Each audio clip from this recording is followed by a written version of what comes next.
Hey friends, if you cannot rename files in Windows, then please watch this video. I will guide you through the procedure.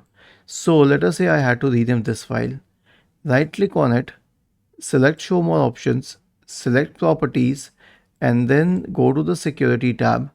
Click on edit and make sure that you have full control. Deny should be unchecked for all of these options. Allow should be checked for all of these options. Okay, and make sure that you have access to the right account. Click on apply, okay, and then okay once again.